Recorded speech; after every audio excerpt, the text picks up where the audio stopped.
ఈరోజు మేము నైట్ అన్నం తినకుండా హెల్దీ ఫుడ్ తెచ్చుకున్నాం. Milk packet. ఎందుకు తెలుసా అండి హెల్దీ ఫుడ్ అని? మా పిల్లలు చాలా హ్యాపీ ఉన్నారు నిజంగానండి.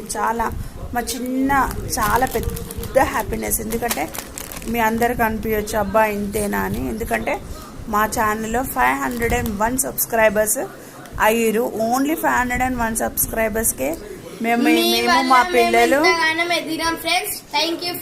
ఒక్క ఓన్లీ 500కే మేము ఇంత హ్యాపీ ఫీల్ అయితే ఇంకా 500K వస్తే అసలు సూపర్ అనమాట.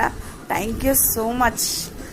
ఇంతే కదండి, చిన్న హ్యాపీనెస్ కూడా అసలు చాలా హ్యాపీగా ఉంటుంది. ఈరోజు ఇక నైట్ డిన్నర్ ఏం చేయలేదండి. బ్రెడ్ జాము ఇది. ఇంకో పిల్లలేమో స్నాక్స్ తెచ్చుకున్నారు. థ్యాంక్ యూ అండి, థ్యాంక్ యూ. ఇట్లానే సపోర్ట్ చేయండి. Thank you so much.